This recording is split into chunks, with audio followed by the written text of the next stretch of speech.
الحمد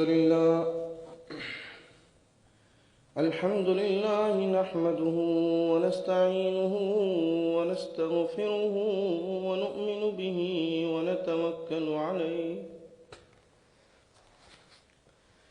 ونعوذ بالله من شرور أنفسنا ومن سيئات أعمالنا من يهده الله فلا مضل له ومن يضلله فلا هادي له ونشهد أن لا إله إلا الله وحده لا شريك له ونشهد أن سيدنا ونبينا وحبيبنا وشفيعنا ومولانا محمد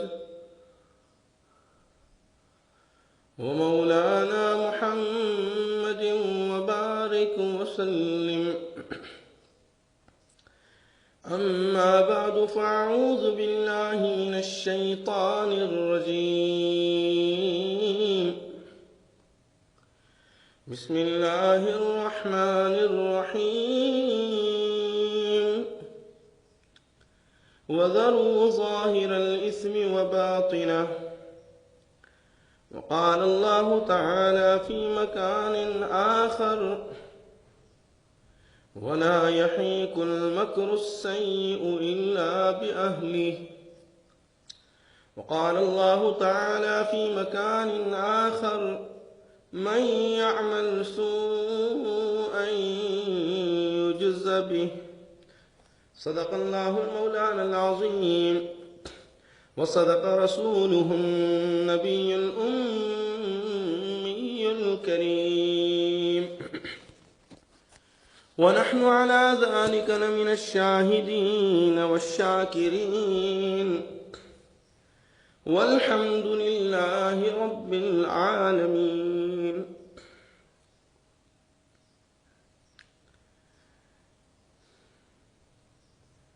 آج عید کا دن ہے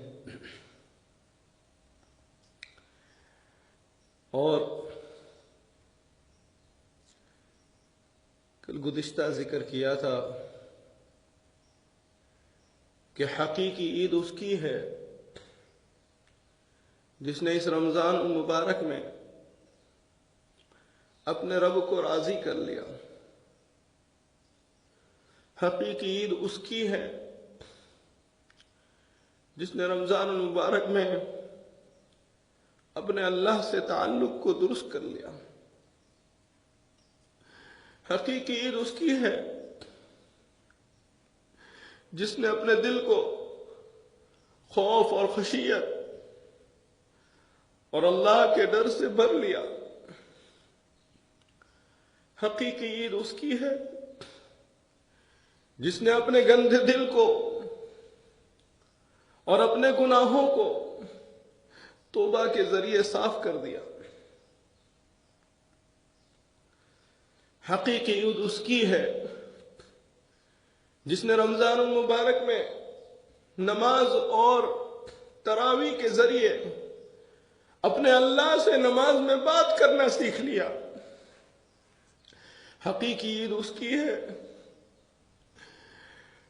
جو جب تلاوت قرآن رمضان المبارک میں کرتا تھا تو اسے یہ محسوس ہوتا تھا کہ میں اپنے اللہ سے بات کر رہا ہوں.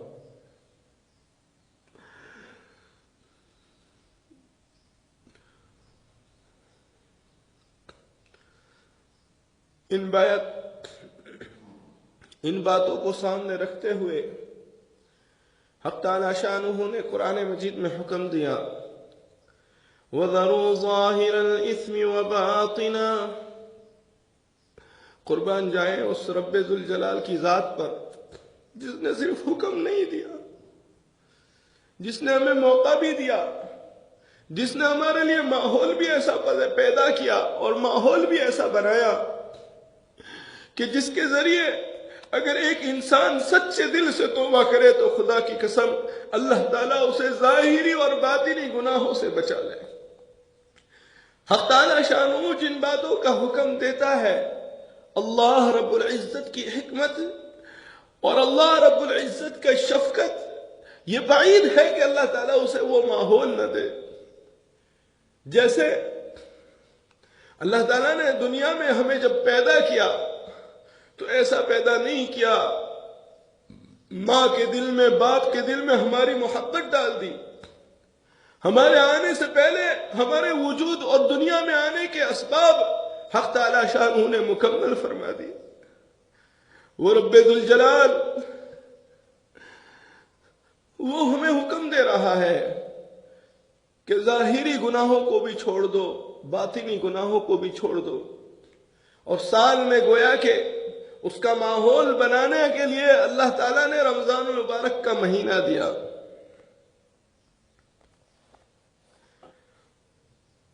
کہ بھئی رمضان المبارک میں نیکیوں کی فضا ہوتی ہے، نیکیوں کا ماحول ہوتا ہے. ان نیکیوں کے ماحول میں اپنے آپ کے گناہوں سے بچا کر اپنے رب کی اور خالق کائنات کی رضامندی کو حاصل کر لو. حافظ ابن قیم رحمت اللہ علیہ عجیب و غریب بات فرماتے ہیں.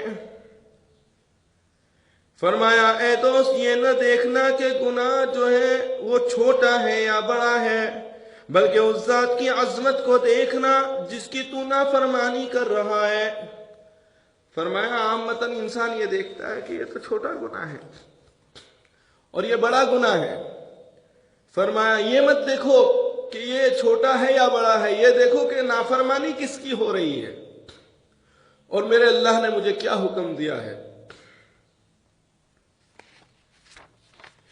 اس لیے جو ہے اللہ رب العزت نے ہمارے اوپر بڑا کرم فرمایا، بڑا رحم فرمایا اور ہمیں جو ہے رمضان المبارک کا مبارک مہینہ عطا فرمایا. اور پھر کل کی جو رات تھی وہ انعام کی رات تھی، اور پھر آج کا جو دن ہے اور فرمایا یہ بھی انعام کا دن ہے، یہ بھی انعام کا دن ہے.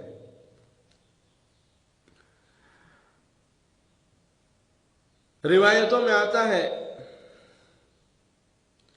کہ حق تعالی شانہ جیسے لیلۃ القدر کو فرشتے نازل فرماتے ہیں، اسی طرح یہ عید کی رات میں بھی فرشتے نازل فرماتے ہیں، اور عید کے دن بھی فرشتوں کو نازل فرماتا ہے. حتیٰ کہ یہ فرمایا کہ یہ فرشتے یہ ملاقات اور مصافحہ بھی کرتے ہیں. تو یہ اللہ کا کرم ہے. دنیا میں انسان جو گناہ کرتا ہے ان گناہ کی چند وجوہات ہے. گناہ کرتے وقت بندہ یہ سوچتا ہے کہ مجھے کوئی نہیں دیکھ رہا. جب دل میں یہ احساس پیدا ہوتا ہے کہ بھئی مجھے تو کوئی نہیں دیکھ رہا ہے تو انسان گناہ پر جرأت کر لیتا ہے. تو حق تعالی شانہ فرماتے ہیں کہ ان ربک لبالمرصاد. اگر دل میں یہ خیال آئے تو ان آیت کو ذہن میں لاؤ کہ بھئی میرا اللہ جو ہے ایسے مجھے دیکھ رہا ہے جیسے کوئی شکاری اپنے شکار کے اوپر نشانے لگائے کر بیٹھا ہوا ہے. اور وہ بڑے غور و فکر سے جو ہے شکار کرنے سے پہلے، گولی چلانے سے پہلے وہ اپنے شکار کو دیکھتا ہے. وہ اپنی پلکوں کو بھی نہیں جھپکاتا، سانس کو بھی روک لیتا ہے. ہماتن وہ متوجہ ہو جاتا ہے. اس کی اس کیفیت کو مرصاد کہا جاتا ہے. اس کی اس کیفیت کو عربی میں مرصاد کہتے ہیں. قربان جائے جس کا رب اسے اس طرح دیکھ رہا ہے وہ کیسے گناہوں کی طرف آمدہ ہوتا ہے. اس لیے میری ماں اور بہنیں، بھائیوں اور بزرگوں، یہ توبہ کرو آج کہ اللہ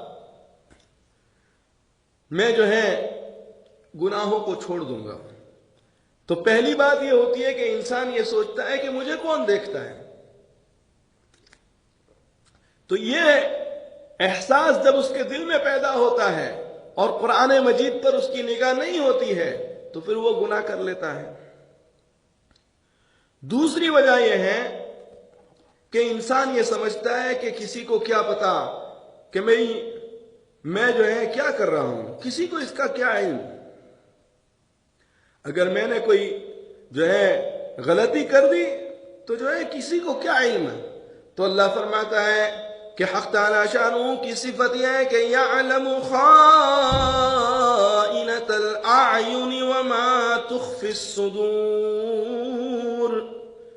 وہ تو ایسا ہے کہ آنکھوں کی چوری کو بھی جانتا ہے، ان باتوں کو بھی جو سینوں میں پوشیدہ ہے اسے بھی جانتا ہے۔ اس لیے میں کہا کرتا ہوں کہ بھئی انسان جب گناہ کرتا ہے اپنے آپ کو دھوکہ دیتا ہے، وہ کسی اور کو دھوکہ نہیں دیتا۔ ظاہر میں لگتا ہے کہ اس نے فلانے کو چونا لگایا، اور فلانے کو چونا نہیں لگایا، اس نے اپنے آپ کو چونا لگایا، اپنے نامہ اعمال کو خراب کر دیا۔ اللہ کے یہاں خود جو ہے وہ اللہ کی نگاہوں سے گر گیا۔ جب کوئی مسلمان کسی مسلمان کے ساتھ دھوکہ کرتا ہے، جب کوئی مسلمان کسی مسلمان کا حق کھا جاتا ہے، جب کوئی مسلمان کسی مسلمان پر ظلم کرتا ہے، جب کوئی مسلمان کسی مسلمان پر برا بھلا کہتا ہے، تو یقین رکھو، یاد رکھو، اگر قرآن پر جو ہے ہمیں یقین ہے تو خدا کی قسم وہ کسی مسلمان کا تو بعد میں بگاڑتا ہے، وہ اپنا پہلے بگاڑتا ہے۔ وہ کسی مسلمان کو دھوکہ تو بعد میں دیتا ہے، وہ اپنا دھوکہ پہلے اپنے آپ کو دے رہا ہے۔ وہ کسی مسلمان کے مال کو تو بعد میں چوری کرتا ہے، وہ اپنے نامہ اعمال میں جو ہے خود پہلے چور لکھا جاتا ہے۔ میری ماں اور بہنیں، یہ اللہ رب العزت نے قرآن مجید کہ یہ آیت جو ہے یہ ہمیں بار بار جو ہے یہ یاد دلا رہی ہے کہ یعلم خائنۃ الاعین وما تخفی الصدور۔ فرمایا آنکھوں سے جو اشارے ہوتے ہیں ان اشاروں کو بھی اللہ رب العزت جانتا ہے۔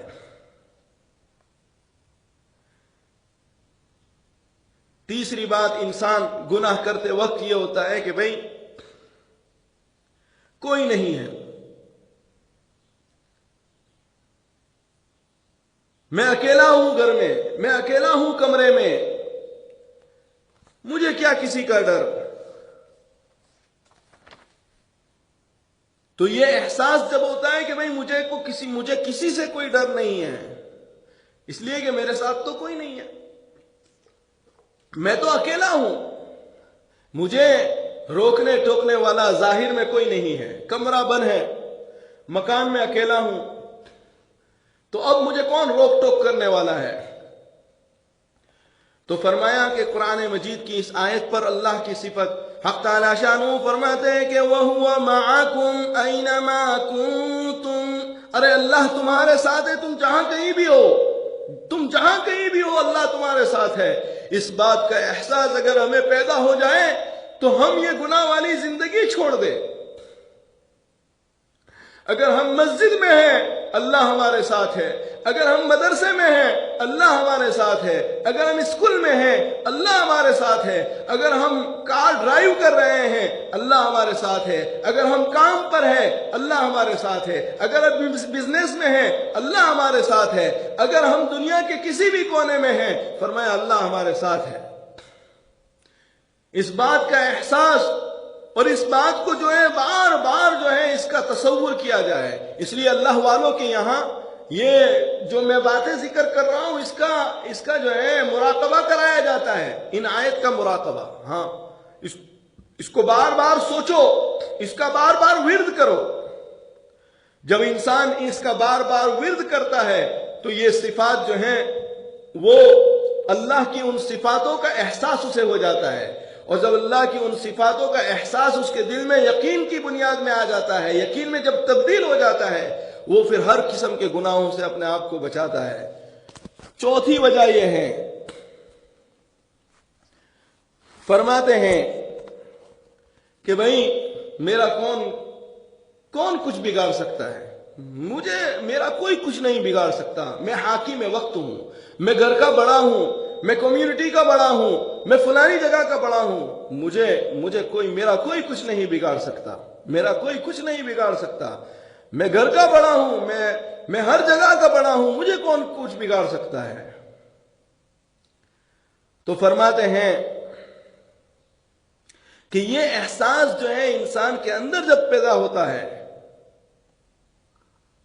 تو اللہ رب العزت جو ہے فرمایا قرآن مجید میں فرماتا ہے کہ ان اخذہ علیم شدید، جب یہ احساس پیدا ہو کہ میرا کوئی کچھ نہیں بگاڑ سکتا، ہاں، تو یہ قرآن مجید کی آیت ذہن میں لاؤ کہ اللہ نے کیا فرمایا کہ ان اخذہ علیم شدید، بلا شبہ اللہ رب العزت کی پکڑ جو ہے بہت زیادہ سخت ہے، بہت علم رسا ہے۔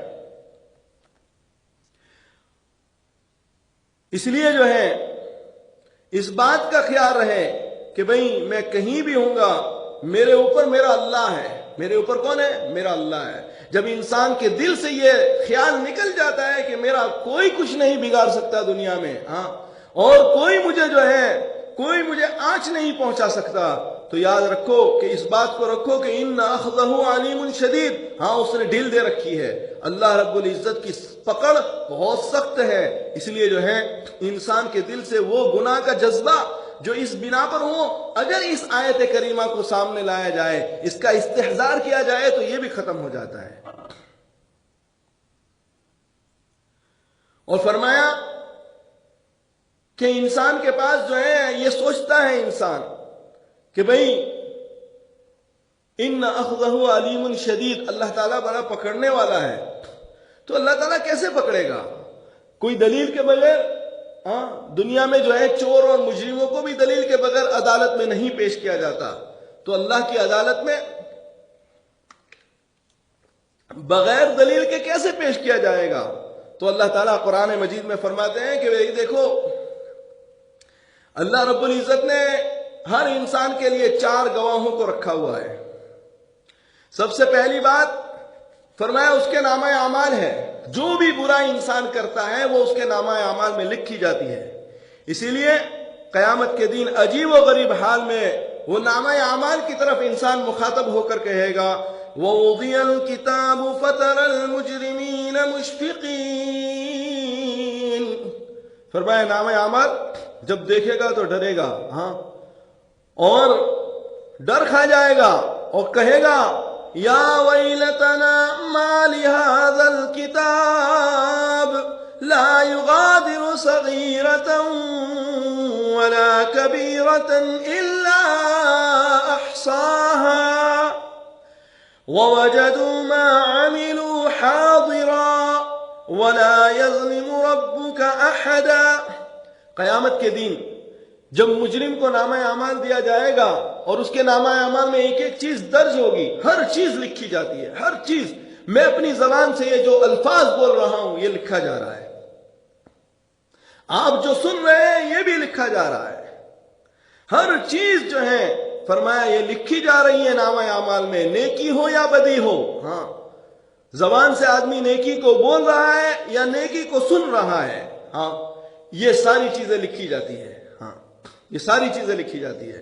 اس لیے فرمایا کہ قیامت کے دن جو ہے وہ مجرم گنہگار آدمی جب دیکھے گا تو ڈرے گا، کانپے گا، گھبرائے گا، اور پھر کہے گا کہ ہائے میری بدبختی، یہ کیسی کتاب ہے، نہ کوئی چھوٹے عمل کو اس نے چھوڑا، نہ کوئی بڑے عمل کو چھوڑا، ہاں، جو اپنا کیا درا ہوگا وہ اس کے سامنے سارے کے سارے آ جائے گا، ہاں، تو یہ اللہ کے گواہ ہیں، یہ نامہ اعمال یہ گواہ ہے۔ فرمایا قیامت کے دن اللہ کی عدالت میں اللہ کے پاس گواہ ہوں گے، جس گواہوں کی بنیاد پر اللہ تعالیٰ جو ہے وہ گواہوں کا رکھنے کی اس وجہ ہے، فرمایا یہ بھی اللہ کی حکمت ہے تاکہ کل قیامت کے دن کوئی منکر نہ ہو جائے اللہ کی عدالت میں، ہاں، اللہ کی عدالت میں کسی کو انکار کا کوئی حق نہیں ہوگا، اللہ کے پاس ساری چیزیں، جیسے کوئی مجرم ہو پہلے تو انکار کرتا رہے، لیکن جب اس کو اس کے فوٹیج دکھائی جاتی ہے، ویڈیو دکھایا جاتا ہے کہ دیکھ لو، ہاں، یہ کون ہے، آپ نہیں ہے تو کوئی اور ہے، پھر وہ مان لیتا ہے، پھر وہ قبول کر لیتا ہے۔ فرمایا اسی طرح حق تعالی شانہ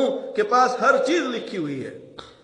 اور فرمایا ایک تو جو ہے نامہ اعمال ہوگا، دوسرا یہ فرشتے، وَإِنَّ عَلَيْكُمْ لَحَافِظِينَ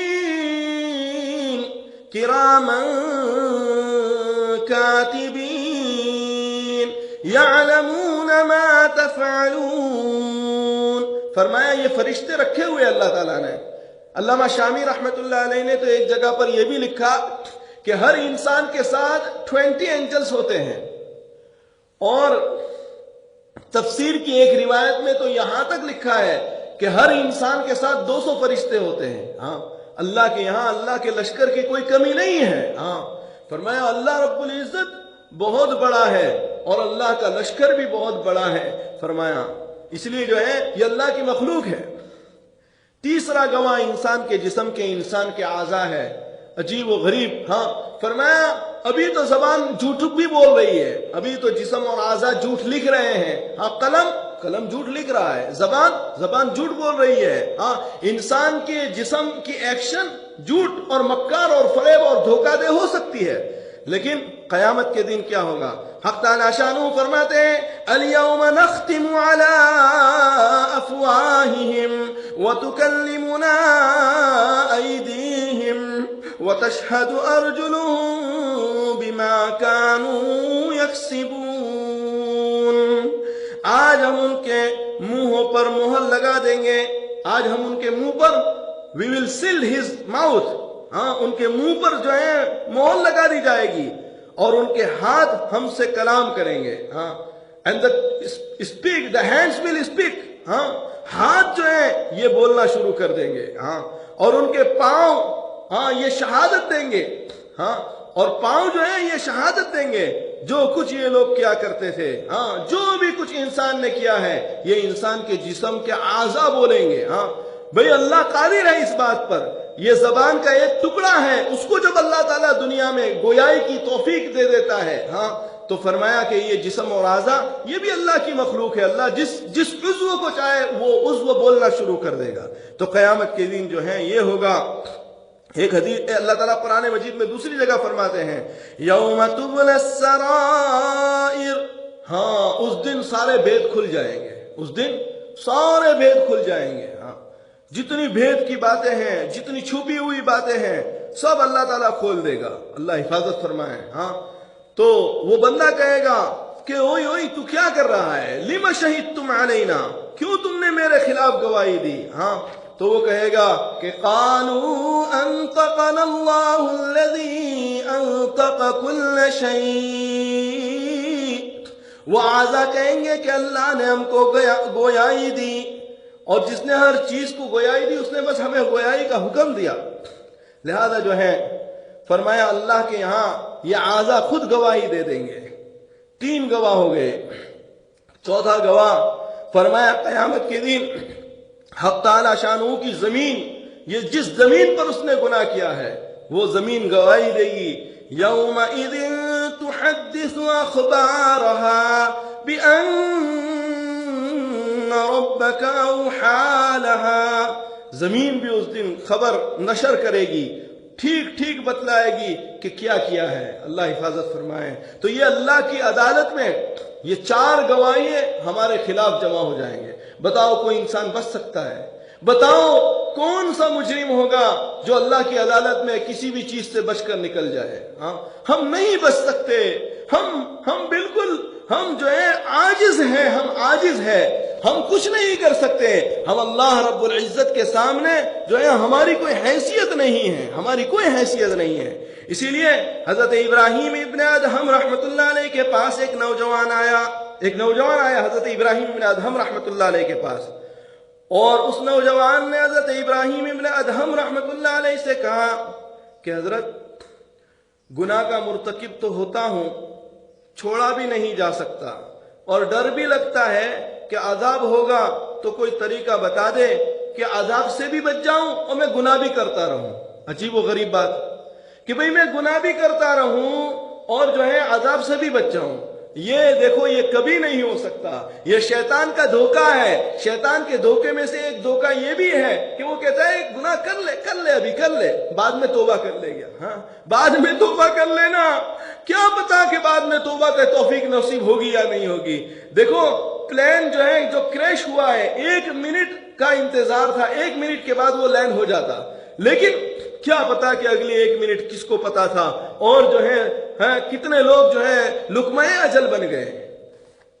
میرے بھائی اور دوستو, سچے دل سے جو ہے توبہ کر لو اور یہ رمضان المبارک میں جو ہے ختم ہو گیا، لیکن آج کی اس گھڑیوں میں جو ہے اللہ رب العزت کے فرشتے جو ہیں فرمایا یہ دعاؤں پر آمین کہتے ہیں، اور اللہ نے فرشتے نازل کیے ہوئے ہیں۔ عید کے دن اللہ رب العزت فرشتوں کو اتارتا ہے، لہذا جو ہے ابھی بھی وقت ہے، ابھی بھی وقت ہے ہمارے پاس۔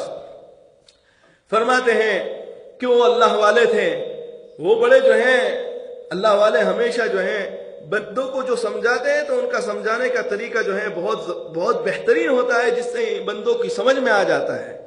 فرمایا کہ بھئی اچھا چلو، پہلی تجویز میری ایسی ہے کہ تم ایسا کرو کہ اگر تمہیں گناہ کرنا ہی ہے ہاں تو اللہ رب العزت کی نگاہوں سے اوجھل ہو جاؤ۔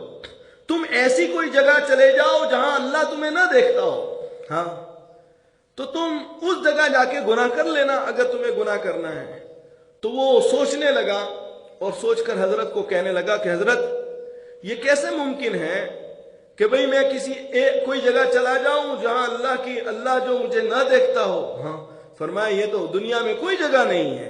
ہاں تو کہا کہ بھئی یہ تو ممکن نہیں ہے۔ تو حضرت نے اس کو دوسری بات بتائی، اچھا بھئی دوسری تجویز یہ ہے کہ تم اللہ کا کھانا چھوڑ دو، یہ کھانا جو تمہیں دے رہا ہے یہ تو اللہ دے رہا ہے نا۔ زمین سے جو گلے اگ رہے ہیں، زمین سے جو گلے نکل رہے ہیں، ان گلوں کو کون نکالتا ہے؟ ہاں فرمایا یہ تو اللہ نکالتا ہے۔ ان اللہ فالق الحب والنوى یخرج الحی من المیت ومخرج المیت من الحی۔ ہاں یہ ساری چیزیں جو ہے تو اللہ نکال رہا ہے، لہذا تم ایسا کرو کہ یہ جتنا کھانا ہے کھانے کی تمام چیزوں کو چھوڑ دو، کیونکہ یہ تو اللہ تعالیٰ پکا رہا ہے اور اللہ نکال رہا ہے اور یہ اللہ کے کھانے ہیں، لہذا تم کھانوں کو چھوڑ دو۔ تو اس نے کہا حضرت یہ کوئی ممکن ہے کھانے کے بغیر رہ سکے بندہ؟ ہاں یہ تو ناممکن ہے۔ ہاں کھانا اور پینا، پانی بھی اللہ نے پیدا کیا، پانی اللہ نے نکالا، پانی اللہ نے چلایا، یہ تو کیسے ہو سکتا ہے ہاں کہ بھئی جو ہے میں کھائے اور پیے بغیر رہوں؟ اچھا تو پھر حضرت نے فرمایا کہ اچھا بھئی تم ایسا کرو کہ یہ زمین اور آسمان یہ اللہ کی ملکیت میں ہیں، ہاں تم ایسا کرو کہ اللہ کی بادشاہی کے باہر چلے جاؤ جہاں اللہ بادشاہ نہ ہو، ہاں جہاں اللہ بادشاہ نہ ہو۔ تو تھوڑی دیر کے بعد وہ سوچ کر کہنے لگا کہ اللہ تعالیٰ تو یہ فرماتا ہے کہ یا معشر الجن والانس ان استطعتم ان تنفذوا من اقطار السماوات والارض فانفذوا لا تنفذون الا بسلطان۔ اگر تمہارے اندر استطاعت ہو زمین اور آسمان کے کروں سے باہر نکل سکتے ہو تو نکل کر دکھلا دو، زمین اور آسمان سے باہر چلے جاؤ۔ ہاں فرمایا زمین اور آسمان یہ ساری جگہ پر اللہ کی حکومت ہے، ہاں اس کو سمجھانے کے خاطر یہ فرمایا آسمان اور زمین کے اندر اللہ کی حکومت ہے، تم اس سے باہر چلے جاؤ۔ اس نے کہا کہ بھئی یہ تو کوئی نہ انسان جا سکتا ہے نہ جنات جا سکتا ہے، جب جنات نہیں جا سکتا تو انسان کہاں سے جو ہے آسمان اور زمین کے باہر جائے گا؟ یہ بھی نہیں ہو سکتا۔ حضرت نے ایک اور تجویز پیش کی، اچھا بھائی پھر ایسا کرو کہ جب ملک الموت تمہاری روح قبض کرنے کے لیے آئے تو انہیں کہہ دینا کہ بھائی انتظار کر لے، ہاں مجھے تھوڑی دیر دے دے، میں جو ہے توبہ کر لوں، مغفرت مانگ لو اللہ سے۔ ہاں اتنا تو کہہ سکتا ہے ملک الموت کو۔ تو اس نوجوان نے کہا کہ اللہ کیا فرماتا ہے؟ اللہ تو یہ فرماتا ہے اذا جاء اجلهم فلا يستأخرون ساعة ولا يستقدمون۔ فرمایا جب موت آتی ہے تو نہ ایک لمحے آگے ہوتی ہے نہ ایک لمحے پیچھے ہوتی ہے، نہ ایک لمحے آگے نہ پیچھے۔ کہا کہ میری حیثیت ہی نہیں ہے کہ میں ملک الموت کو کہوں۔ اچھا تیری حیثیت نہیں ہے کہ تم ملک الموت کو کہے کہ ٹھہر جا مجھے ایک منٹ دے دے میں اللہ سے معافی مانگ لوں؟ کہا نہیں حضرت میں یہ کام نہیں کر سکتا۔ تو حضرت نے ایک اور طریقہ فرمایا جب قبر میں تم کو دفن کر دیا جائے اور اس وقت منکر نکیر آئے اور تم سے سوال کرے تو تم منکر نکیر کو کہہ دینا کہ بھئی نو ایڈمیشن وداؤٹ پرمیشن، ہاں کہ بھئی یہ تم کیسے آ گئے ہمارے پاس، ہماری پرمیشن کے بغیر تم کیسے آئے؟ اس نے کہا حضرت یہ ہو سکتا ہے، یہ تو کبھی نہیں ہو سکتا ہے۔ ہاں، فرمایا منکر نکیروں کے سوالوں کا جواب دینا برحق ہے اور وہ قبر میں آئیں گے۔ منکر نکیر کو قبر میں آنے سے کوئی نہیں روک سکتا، جیسے موت کے فرشتے کو روح قبض کرنے سے کوئی نہیں روک سکتا، اسی طرح منکر نکیر کو قبر میں سوال و جواب سے کوئی نہیں روک سکتا۔ میں یہ کام نہیں کر سکتا حضرت۔ اچھا، پھر حضرت نے فرمایا کہ پھر ایسا کرو کہ قیامت کے دن تمہارے برے عملوں کو جب کھولا جائے اور پروردگار عالم فرشتوں کو حکم دے کہ اس کو گھسیٹ کر جہنم میں ڈال دو، کیا اس وقت تم ضد کر سکتے ہو اور تم کھڑے ہو سکتے ہو کہ میں نہیں جانا چاہتا؟ اس نے کہا کہ حضرت یہ میری حیثیت ہے، ہاں ایک بندہ دو بندے آئے وہ مجھے گھسیٹ کر جہاں ڈالنا چاہے وہاں ڈال دے، تو میری کیا حیثیت کہ قیامت کے دن ان فرشتوں کو، ہاں جو فرشتے فرمایا ایسے طاقتور کہ جنہوں نے، اللہ کے فرشتے ایسے طاقتور ہیں کہ حدیث شریف میں آتا ہے کہ قیامت کے دن جہنم جو ہے، یہ جہنم جو ہے لپکے گی، ہاں گنہگاروں کی طرف لپکے گی کہ لاؤ میں جو ہے سب کو اندر لے لو۔ فرمایا زنجیروں سے فرشتوں نے جہنم کو پکڑا ہوگا، ہاں اور پھر ان زنجیروں سے جو ہے پکڑ کر جو ہے اس کو جو ہے ایک جگہ پر رکھیں گے کہ بھئی ٹھہر جا، تیرے اندر جس کو آنا ہوگا وہی آئے گا، تجھے اجازت نہیں ہے کہ تو جا کر کسی کو پکڑ لے۔ ہاں تو ایسے اللہ نے فرشتے بنائے جو جہنم کو ایسے پکڑ کر رکھے، تو کیا حیثیت ہے انسان کی؟ ہاں کیا حیثیت ہے انسان کی؟ کوئی حیثیت نہیں ہے۔ اللہ ہماری حفاظت فرمائے۔ تو اس نے کہا حضرت یہ تو نہیں ہو سکتا۔ تو حضرت نے فرمایا کہ بھائی دیکھو یہ ساری چیزوں کی تمہارے اندر طاقت نہیں ہے، تم حیثیت اور یہ نہیں رکھ سکتے، لہذا جو ہے فرمایا گناہوں سے توبہ کر لو اور آج کے بعد وعدہ کرو۔ جب انسان کی یہ حیثیت نہیں ہے ہاں کہ بھئی وہ کسی چیز کو کچھ کر سکے، تو پھر حضرت نے فرمایا کہ تیری حیثیت جب اس طرح کی نہیں ہے تو پھر اللہ کی نافرمانی کیوں کرتے ہو؟ ہاں پھر عذاب سے نہیں بچ سکتا۔ کوئی بندہ جو ہے گناہ کرے ہاں اور توبہ کے بغیر مر جائے اور وہ عذاب سے بچ جائے، فرمایا یہ اللہ کے اصولوں میں سے نہیں ہے۔ ہاں اللہ تعالیٰ کسی پر فضل فرما دے یہ الگ بات ہے، لیکن اللہ کے قانون میں یہ نہیں ہے۔ فرمایا معافی مانگنا یہ ضروری ہے، بغیر معافی کے اگر کوئی بندہ دنیا سے رخصت ہو جاتا ہے تو فرمایا کہ وہ بندہ جو ہے سیدھا جہنم میں جاتا ہے۔ اس لیے فرماتے ہیں کہ بھئی اپنی اس دنیا کے اندر جب ہماری حیثیت ہی کوئی نہیں ہے، نہ ہم جو ہے اللہ سے چھپ کر کوئی گناہ کر سکتے ہیں، ہاں اللہ تو ہر وقت ہمیں دیکھ رہا ہے، ہاں اللہ کے علم میں ہر چیز ہے، اور فرمایا اللہ کی حکومت سے ہم باہر نہیں ہو سکتے، اللہ نے بنائی ہوئی اشیاء سے ہم فائدہ لیے بغیر نہیں رہ سکتے۔ اس لیے جو ہے فرمایا کہ ان تمام چیزوں سے آدمی کو پرہیز کرنا چاہیے، اور یہ گناہوں کا وبال تو اللہ تعالیٰ خود فرماتا ہے انما بغیکم علی انفسکم۔ میں نے پہلے ایک بات ذکر کی تھی کہ انسان دوسروں کو گالی بعد میں دیتا ہے، پہلے اپنے آپ کو اپنے نامہ اعمال میں جو ہے گناہ لکھا جاتا ہے۔ انسان دوسروں کو تکلیف بعد میں پہنچاتا ہے، پہلے وہ خود جو ہے برا لکھا جاتا ہے نامہ اعمال میں، وہ خود اپنا نقصان کر رہا ہے۔ یہ انسان یہ نہ سمجھے کہ وہ میں نے فلانے کو دھوکہ دے دیا، فلانے کا مال لے لیا، خدا کی قسم اس نے اپنے آپ ہی کے ساتھ ظلم کیا۔ اس لیے فرماتے ہیں، اللہ بھی فرماتا ہے انما بغیکم علی انفسکم، تمہاری بغاوت تمہاری اپنی جانوں پر ہے۔ گناہوں کا وبال یہ تو ضرور ہوتا ہے۔ اس لیے ایک تابعی فرمایا کرتے تھے کہ جب بھی اللہ کے کسی حکم کے ماننے میں مجھ سے سستی ہوئی تو میں نے اس کا اثر اپنی بیوی میں دیکھا۔ بعض دفعہ بیوی بچے جو ہیں ہاں یہ بات نہیں مانتے ہیں، ہاں تو انسان کو یہ دیکھنا چاہیے کہ بھئی میں اللہ کی کتنی نافرمانی کر رہا ہوں۔ یہ اس کے لیے ایک انڈیکیٹر ہے، انڈیکیٹ کر رہا ہے اسے کہ اگر گھر کے افراد تیری بات نہیں مان رہے ہیں تو یوں سمجھ لے کہ بھئی تو اللہ کی نافرمانی کر رہا ہے اور اللہ کے حقوق کی ادائیگی میں تجھ سے کمی کوتاہی ہو رہی ہے۔ اس لیے جو ہے اپنے آپ کو اللہ کی طرف رجوع کرو۔ اسی طرح اللہ تعالیٰ فرماتا ہے وَلَا يَحِيقُ الْمَكْرُ السَّيِّئُ إِلَّا بِأَهْلِهِ، جب انسان گناہوں کی تدبیر دل میں رکھتا ہے، اس کی سوچ رکھتا ہے، تو یہ چیز اس کے اہل پر لوٹتی ہے۔ ہاں یہ بات یاد رکھنا، کوئی نوجوان یہ نہ سمجھے کہ اگر ہم